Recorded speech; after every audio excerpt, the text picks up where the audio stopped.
So here in Peoria, we don't get a lot of snow on average. And for those of you who don't know, Peoria is a suburb of Phoenix.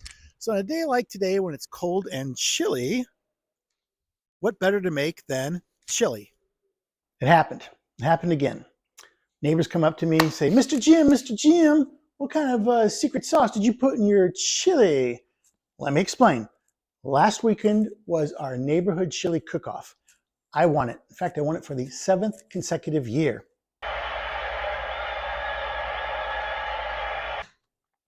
Okay, now that I have my Cooking with Mr. Jim apron on, it's time to get started. Okay, here are the ingredients for my special chili. And by the way, this chili is so thick, you will need a plate, a fork, and a knife to eat it. What we want to do first and foremost is start with a 1 pound of ground beef, a cup of some chopped onions. Now it's optional here. You can add a half a cup of green peppers if you'd like. Not required, if you like.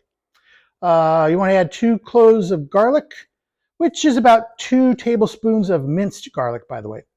Okay, now here's what you want to do. You want to get a large saucepan, cook the ground beef, add some onions. Remember, a couple of onions here. Just add that in there.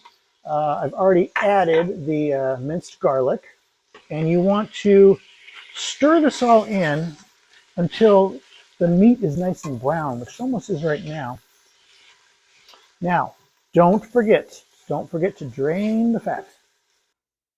Alrighty, what we want to do now is start adding our diced tomatoes, again 16 ounces. Put it on there. We got some tomato sauce. That's going in there. And we got our kidney beans. Let's plop those on in there. Give everything a nice stir. You know, there's one thing I forgot. Just one. Chili powder. Go with about 2, maybe 3 tablespoons of chili powder. Now, here is the secret. I'm only going to say this once, and this is why I win every year, well, at least for the last 7 consecutive years. Here's what you want to do. Mix. We interrupt this program to inform you Cooking with Mr. Jim has been picked up for 3 more episodes. Now back to regular scheduled programming. And there you go. That's the secret. I can't believe I gave it out, but I did. Okay, secret's out. Now what you want to do is bring everything to a boil, reduce the heat, cover it. Finally, let it simmer for about 15 minutes. And there you have it. This chili is so thick, you're going to need a fork and a knife to eat it. Hey, before we get started on viewer mail, I'd like for you to stick around to the end of the show. We have credits to roll, and we usually don't roll credits, okay? But a lot of people work on the show. I thought it's only fair that they get credit. They get to see the credit on the screen, so we're going to roll credits. Hey, you know something? We have some video back from 2022, a couple of years ago, where, well, just take a look at this video. Yeah, so obviously I'm very happy to win the Neighborhood Chili Cook-Off for 7 years in a row, and I got to first of all thank the spices. The spices, they came out and they worked really hard. Definitely a big key to me winning the chili cook-off this year. Another contributing factor was the ground beef. Ground beef was certainly fresh, and that helped. That's going to help you win a good chili cook-off. And finally, the vegetables. You know, as you know, the onions and green peppers, they got off to a rough first half start, but they really picked things up in the second half. And again, they played a big role. All 3, I'm giving them a game spoon. They all stepped up and worked really hard. Any questions?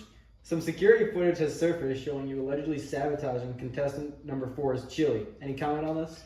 Yeah, so I've seen that footage, and let me just say that guy looks nothing like me. For starters, he's wearing glasses, and obviously I don't wear glasses, so that's not me. Time now for viewer mail. This one comes from my sister, brother-in-law, and their 2 girls out in San Diego. So rather than saying Mr. Jim, Sue just starts out by saying, "Hey Jim." Okay, here we go. Our kids are learning Spanish in school, and I remember you took some Spanish classes. I'm hoping you can speak a little Spanish so they can learn from you. Here we go. I'll try it. El hello, el girlso. I hope you el enjoyo your el Spanisho classo. El good lucko. I wish you the el besto. Folks, that's going to do it for another exciting episode of Cooking with Mr. Jim. Credits going to roll now.